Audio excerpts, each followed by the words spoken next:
Lumapag na nga at nagsimula na mag-training sa Amerika si Kevin Tiambao. Panibagong pag-asa na naman ng mga Filipino na may magdadala sa ating bandila sa pinakamalaking liga sa buong mundo, ang NBA. Ang Sacramento Kings ay nagpakita ng interesado sa panibagong Pinoy Hoopers katulad ni Kai Sotto dati at sa pagkakataong ito, sana di tayo biguin. Pero kung hindi pala rin sa team na ito, anong NBA team kaya ang may malaking chance na kukuha kay Kevin Tiambao?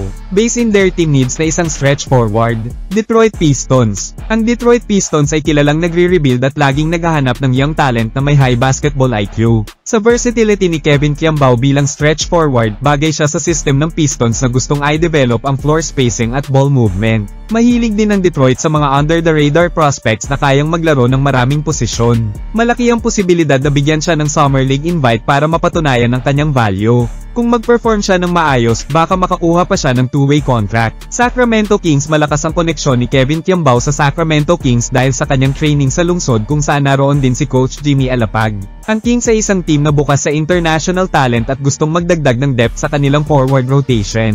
Bilang isang player na marunong maglaro sa loob at labas, bagay si Kevin sa fast-paced offense ng Kings. Ang defensive awareness at passing ability niya ay swak sa bench unit ng Sacramento. May posibilidad siyang makasama sa Summer League roster kung ma-impress niya ang coaching staff. New York Knicks. Noong 2024, lumutang na may early interest ang Westchester Knicks, G-League affiliate ng New York Knicks, kay Kevin Tiambao. Ang Knicks ay kilalang nagbibigay ng pagkakataon sa G-League standouts na makasampa sa main roster. Kung may pakita ni Kevin ang kanyang versatility at basketball IQ, may tsansa siyang makuha ng team bilang developmental prospect. Ang playing style ni Kevin ay bagay sa physical at defense-first approach ng Knicks. Sa tamang exposure at training, pwede siyang maging valuable bench piece sa future. Chicago Bulls. Ang Chicago Bulls ay isa sa mga team na nangangailangan ng fresh talent sa kanilang forward rotation. Si Kevin Tiambao ay may kakayahang magbigay ng versatility, lalong-lalo na sa kanyang court vision at passing game bilang big man.